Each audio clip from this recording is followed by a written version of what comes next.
Assalamu alaikum wa rahmatullahi wa barakatuh, everybody. We'll give everyone a few minutes to hop on, and then we'll begin, inshallah, our Friday reminder. I hope everybody is doing well, inshallah.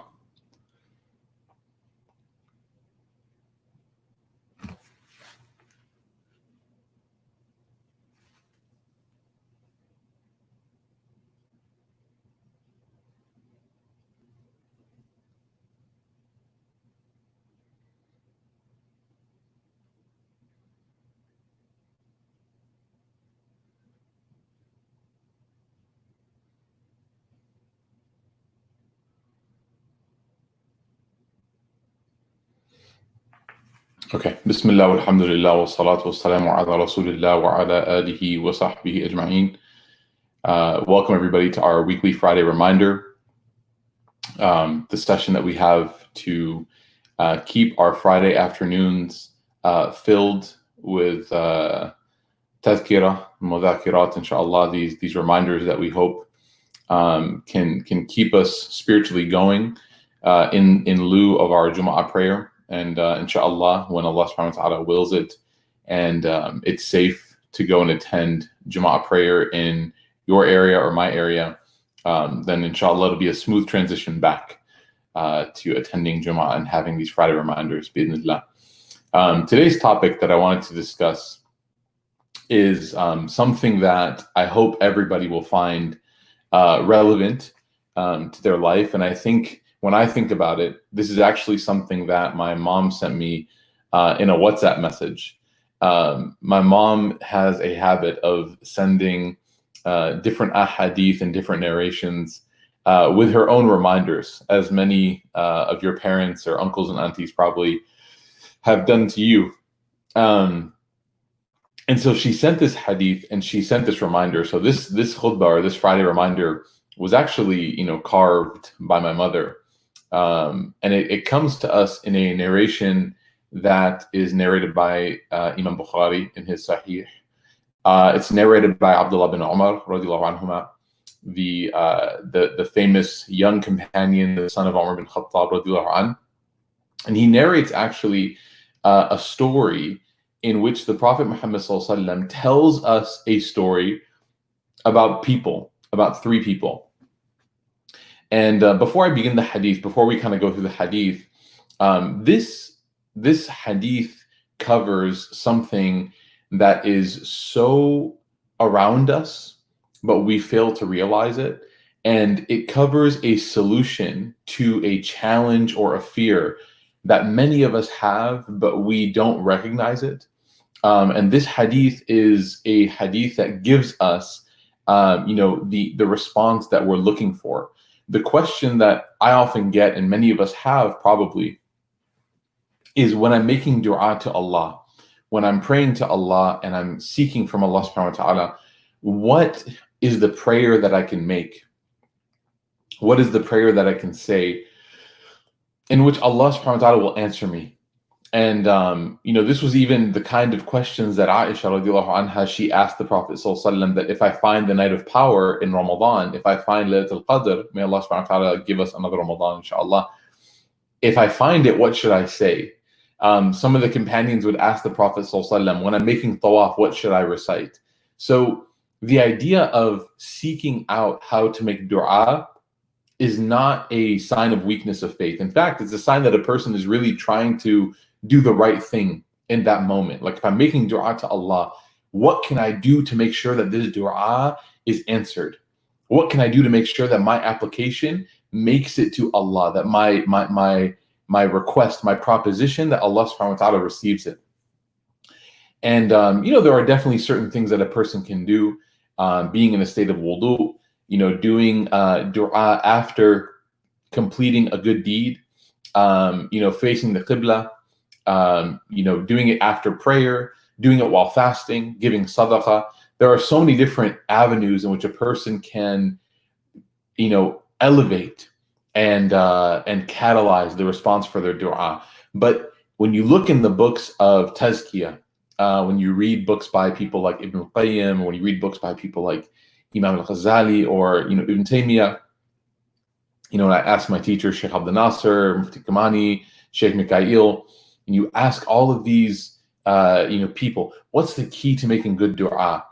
They always come back with the same response, and that is sincerity. Sincerity. Sincerity is a really vague concept, right?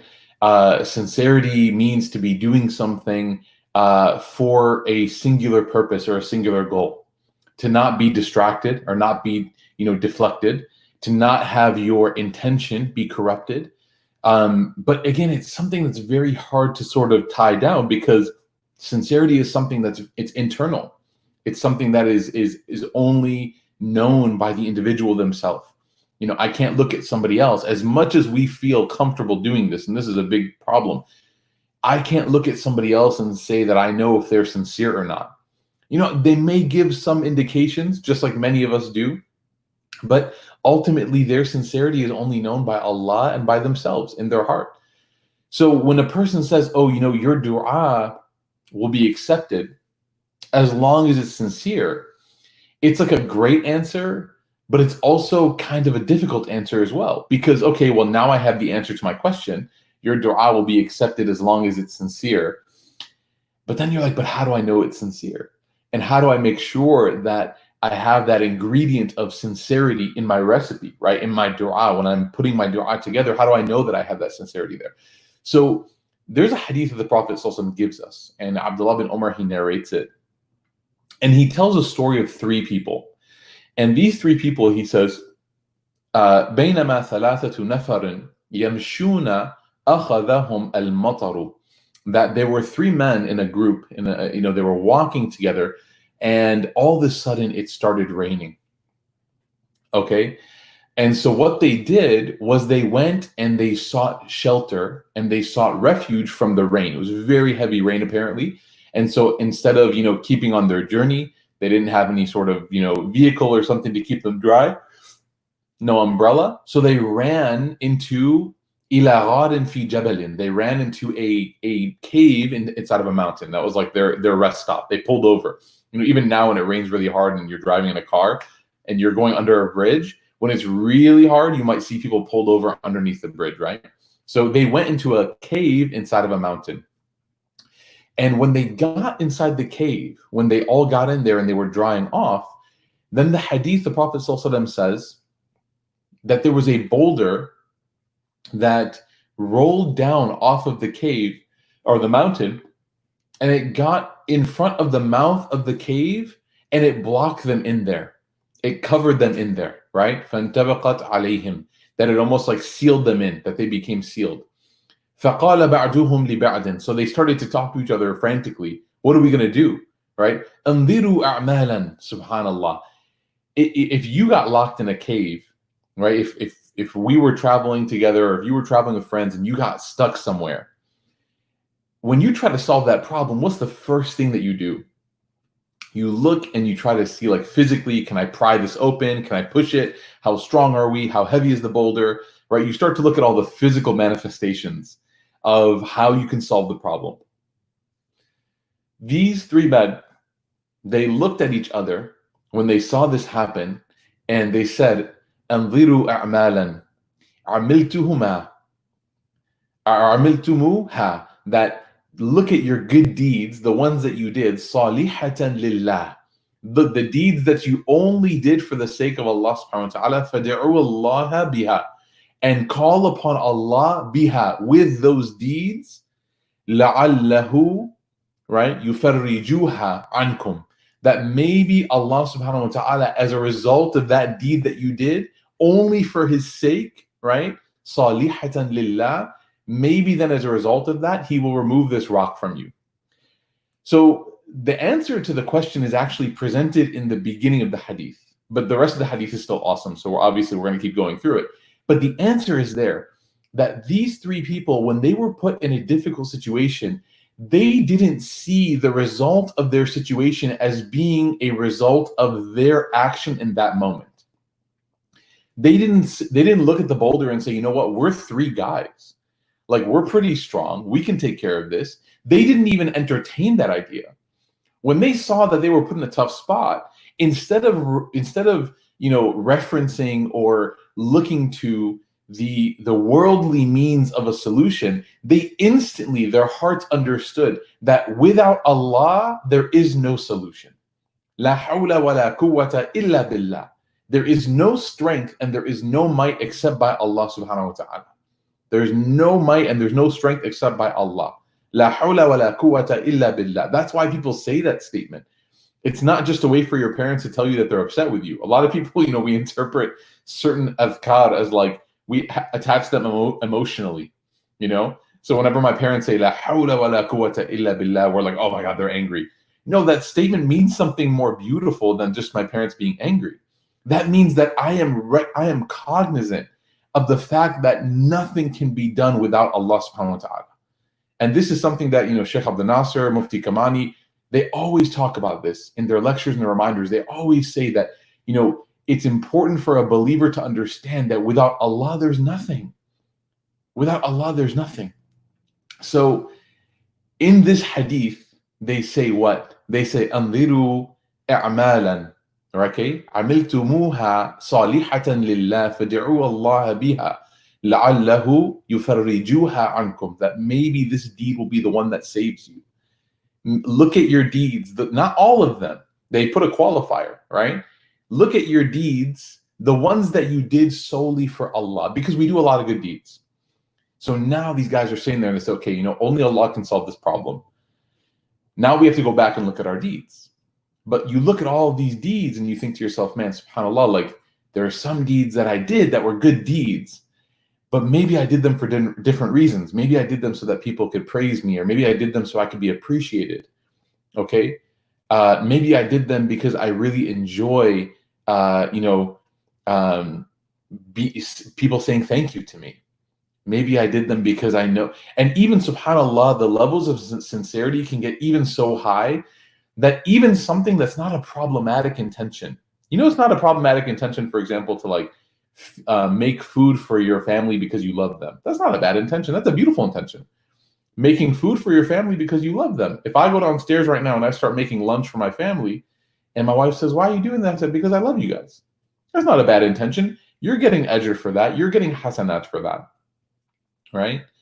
But if in my heart, my intention is not solely because I love them, but it's because I love Allah and I know Allah loves when people take care of their families. And that the Prophet ﷺ said, خيركم لأهلي وأنا خيركم لأهلي. That خيركم لأهلي. That the best of you are the ones that are best to your families. وأنا خيركم لأهلي. And I'm the best to my family. And I think to myself, man, I'm doing this for Allah and I'm following the example of the Prophet ﷺ. That intention is like the optimal intention that a person can have, right? So look back at your deeds, they say, and look at the ones that are solely for Allah. And then they say, when you find those deeds, I want you, everyone, make dua to Allah by virtue of those deeds. فَدِعُوا اللَّهَ بِهَا. Ask Allah by those deeds. So now we found that secret ingredient that we're looking for that's going to make this dua accepted. You ask uncles and aunties, like, what's the secret ingredient? And it's always the same, right? It's ghee, right? Always. So here, people say, what is the secret ingredient for dua? It's here. أَعْمَالًا عَمِلْتُمُوهَا صَالِحَةً لِلَّهِ. The deeds that you did for none other than Allah. You know what's cool about this hadith too? They don't have like a very long list. These three men aren't like, which one should I choose? They all have very specific moments that they remember. They have like they describe them perfectly. Let's go through them, inshallah, so that we can finish before the time ends. Okay. So the first one says, I'm just going to read the English because again, it's going to take a long time to read everything and translate it. So he says that the first one says, oh Allah, I had old parents. Okay. I had old parents. إنه كان لي والدان شيخان. That I had these very, very old parents. Okay. كبيراني. That they were like very old. Okay. And he says that, and I used to, and at the same time, I had young children. Okay. I had young children. So I was basically the caretaker of my elderly parents and my young kids. And I also used to graze sheep. That was my job. So in order to take care of these old parents and my young kids, I used to graze sheep. I used to take care of these sheep. And he said that I used to return home and I used to feed my family with the sheep's milk and what I got from the sheep. So he said one time on my return home, he said, I took the milk that I got from my sheep, and before I went to my children, I first went to my parents. And he said I went to my parents, and that was my standard. Like I used to go to my parents first. So one day I got a little bit later than normal. I used to come home maybe in the evening, and one day I got delayed for some reason. I came home very late, and by the time I got to my parents, I found my parents were sleeping. Right? I found that my parents were sleeping, and he says, so I milked the sheep that I had as usual, and I stood right by their heads. I stood right by them, waiting for them maybe to wake up. And he said, I didn't want to wake them up. I wanted them to wake up naturally, but at the same time, I didn't want to go and give all the milk to my children because I knew that, like, by the time I give the milk to my kids, maybe they won't be there for my parents, etc. So he said, I was waiting for my parents to wake up, and I even heard my kids that they were whining and crying because they wanted the milk. Now he's not starving his kids, right? His kids have other food. They had like grain and bread and things like that. They weren't starving. A lot of people read this hadith, they're like, why would he starve his kids to death? No, it's not that. They had other food. He just didn't want to provide this milk, which was like a nice luxury, to his kids instead of his parents first, because again of this birrul walidain, trying to do the best he can to his parents, right? So he said, I stood there and I didn't want to wake them up. My kids were whining and crying because they knew that I had the milk and they wanted the milk. And he goes, and I stood on my feet until the day the new sun came up, until the Fajr prayer ended, or the new day dawned. He said, oh Allah, and this is where, subhanAllah, you have this beautiful dua now, okay? He said, oh Allah, if you, فَإِن كُنْتَ تَعْلَمُ إِنِّي فَعَلْتُهُ ابْتِغَاءَ وَجْهِكَ, okay? فَافْرِجُوا لَنَا فَرْجَةً تَرَى مِنْهَا السَّمَاء. He said that, he called out to Allah subhanahu wa ta'ala, and he said, oh Allah, if I did this for your sake only, he said, oh Allah, please remove this rock so that we can start to see some of the sky through it. And he said, as a result of this dua, Allah subhanahu wa ta'ala moved the rock a little bit, 1/3. It moved 1/3, and they were able to see the sky. So this deed was sincere, and he called upon Allah by this deed. The second person, the man said, oh Allah, I was in love with one of my distant relatives, one of my cousins. And he said, I had such a deep love for her. I was madly in love with her. And he said, I was so much in love with her, and my mind was so clouded with this deep lust and love for her that I didn't even want to go through the appropriate marital means. I just wanted to express my love and, be in a relationship with her before marriage. And he said that I wanted her, but she was not interested unless I was willing to commit some sort of financial gift, right? To just like put a price on it, basically. He said, so I struggled to collect that amount, right? I struggled, like I worked hard and I got that amount to put it towards her, right? And he said, finally, when I gathered all the amount, he said, I met with her, and we were so close to actually doing the deed of zina until she said to me, Ya Abdullah, ittaqillah. O servant of Allah, be wary, right? Be conscious of Allah subhanahu wa ta'ala. Ittaqillah. Okay? And do not do this action with me except by marriage. Except by marriage. Like, if you want to do this right, let's do this right. Okay? If you want to do this right, let's do this right. SubhanAllah. And it's interesting too, right? Because SubhanAllah, in this moment, he has money, which could be a meher. He has an intention. Maybe it seems like she's interested in him. They have all of the elements of doing something correctly. but they're missing that sincerity. Up until this point, he's not sincere. He's just doing it for himself. But when you mix sincerity into your action, it goes from pleasing you to pleasing Allah. But you know what's beautiful?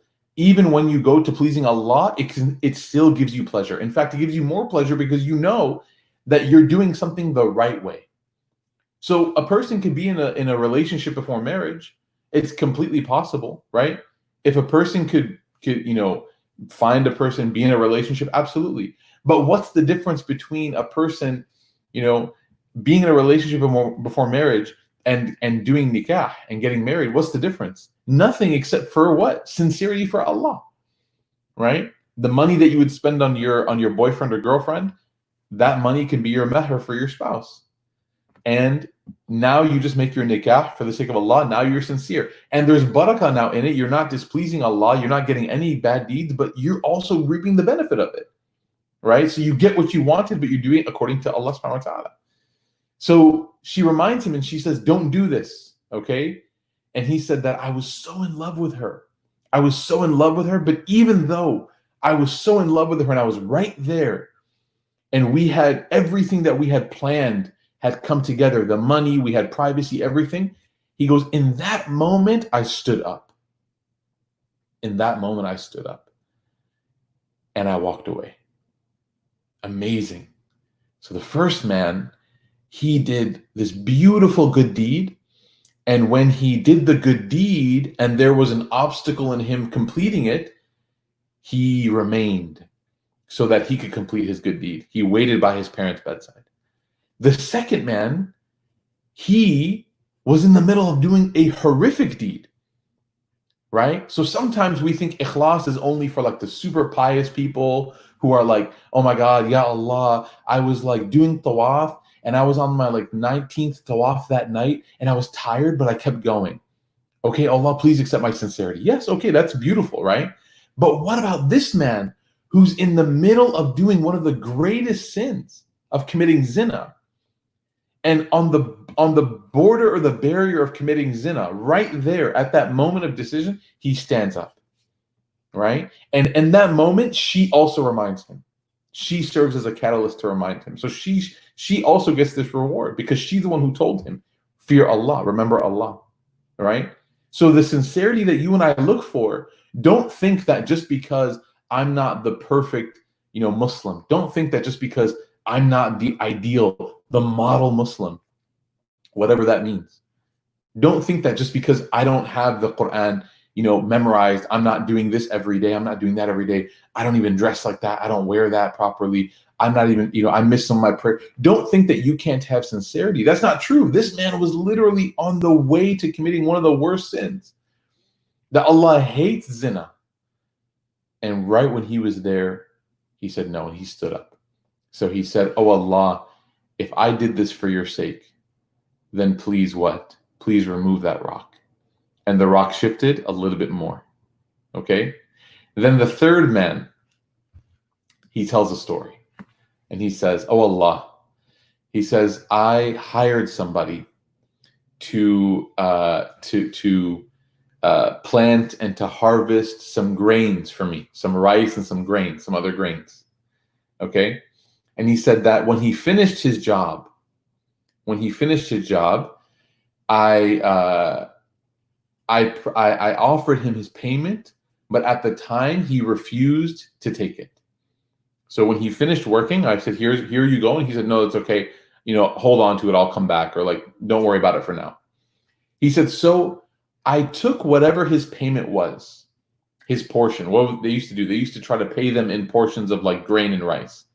Right? If sometimes they took currency, but sometimes they also took the crop because they needed to eat themselves. So he goes, I reinvested the rice that I was supposed to pay him over and over and over and over. And he goes, until the result of that investment was cows and other things. Basically, the investment grew. Okay? But who was the original investment belonging to? That laborer. The man, the worker, right? So this man is basically investing on the worker's behalf. He took it and he's like, okay, I'll invest it.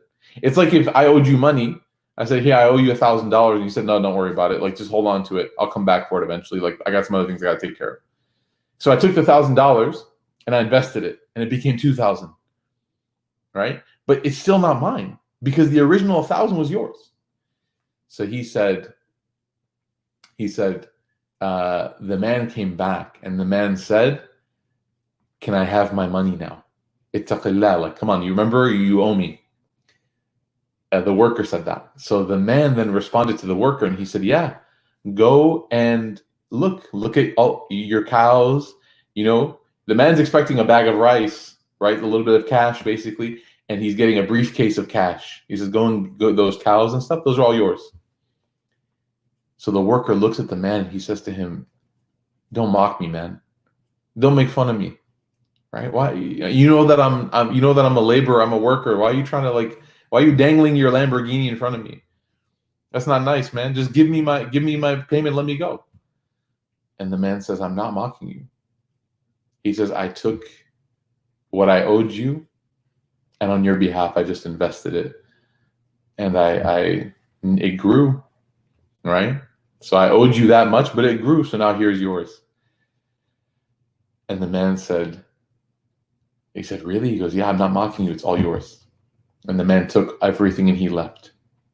So in the cave, the third man is telling this story to Allah. He says, "Oh Allah, I did all of that." And he didn't have to. He didn't have to tell the truth, right? He could have just taken, or he could have negotiated and told the guy, "Yeah, I invested it for you, but like, don't I get some percentage? Because look at the work that I did." So he could have given him just whatever he owed him, the grain or the cash, whatever he owed him. He could have given him that, or he could have just, and lied to him that this had nothing to do with your crop. Don't worry about it. These cows are mine. Or he could have said, "Hey, by the way, I invested it, and it grew immensely. Why don't we split it?" He didn't even do that. He did it what? Only for Allah's sake. That, you know what? If I did this for you, oh Allah, and he said, "Please remove the rest of the rock." Okay. So then what? So then, فَفْرُجْ مَا بَقِيَ فَفَرَجَ اللَّهُ, that Allah Ta'ala removed the rest of the rock, and they were saved. They were saved as a result of that. It's very interesting. This hadith is super powerful, y'all. And the lesson that I want to conclude with today is these three guys all had a very secret moment of sincerity for Allah. And they didn't really revolve around something that was explicitly worship. None of the three said, "Oh Allah, I was praying Qiyam all night long and I was crying and no one was there." Even if that might be your sincere moment, alhamdulillah. But their sincere moment was found in the midst of like a mundane, everyday activity. Taking care of your family, right? Staying away from a desire, a sin, and doing business honestly. Working with integrity and honesty. And look at what they were able to do. Look at the power of sincerity in those moments. In the mundane moments of life, they were able to move mountains with their prayers. It's so easy for somebody to think that, man, I wish I had more time to worship Allah. Maybe my du'as would be answered then. I wish I had more time to go to Umrah. Maybe my du'as would be answered then. These three men, when they were stuck and they needed Allah and their du'as were the only way out, they looked at how they took care of their family. They looked at how they tried their best to avoid sin and temptation. And they looked at how they were honest in their dealings. And Allah moved mountains for them because of those three reasons. My mom, when she wrote us this message, she said, the best gift you can give yourself is a moment of sincerity with Allah. It's the best gift you can give yourself. If you want to walk into your next dua with confidence and conviction that Allah is listening and He will grant me what I'm asking for as long as it's good for me, then do some work on the front end. Do some work on the front end. Find those moments of sincerity. Do something nice for somebody and don't ask for any recognition. don't ask for any reward, right? Send a gift to somebody and don't leave a note. Take care of something normally it's not your responsibility at home. Take care of it. And don't remind the person that I did it, right? Maybe somebody leaves a mess somewhere, clean it up for them. Maybe they don't normally do that, clean it up for them. They might not ever thank you for it. That's good. Because you want Allah subhanahu wa ta'ala to be the one that accepts that. You don't want the other person to take away from that.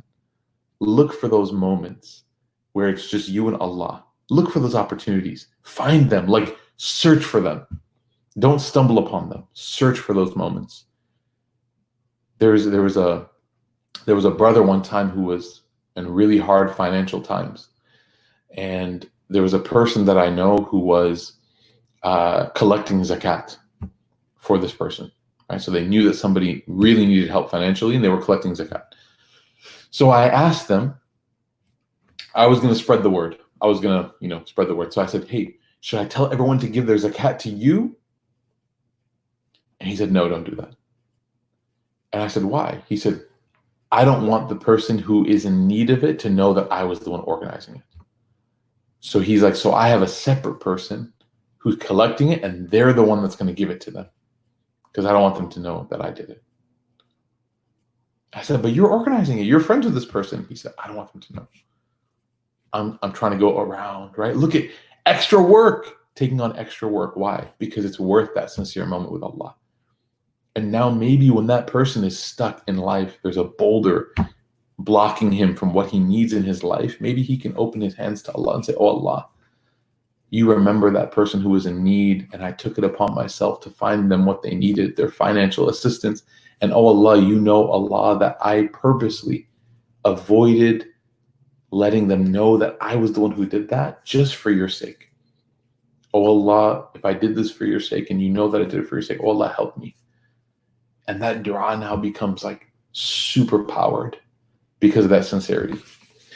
We ask Allah subhanahu wa ta'ala to grant us sincerity in our deeds. We ask Allah subhanahu wa ta'ala to give us those moments where we can be sincere for His sake.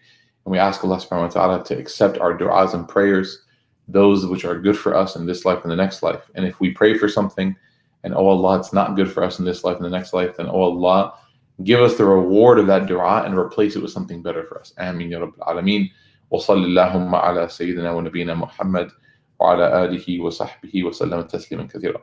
جزاكم الله خير, everybody. Barakallahu feekum. Inshallah, catch you guys, for the rest of our programs. We have tomorrow night, inshallah, Ustad Fatima Let and one of my favorite, if not my favorite artist that I know, Brother Tariq Touré, tomorrow night for our conversation series here at Roots. So if you check out the Roots page on Instagram, you'll see a conversation on justice and injustice in the West here in America, as well as on Sunday, we have our normal teen programming and 30 and up halaqah, and then we restart our week, inshallah.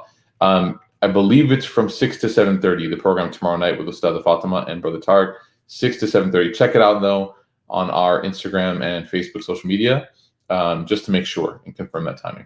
All right, y'all. Take care, inshallah. Wassalamu alaikum wa rahmatullahi wa barakatuh.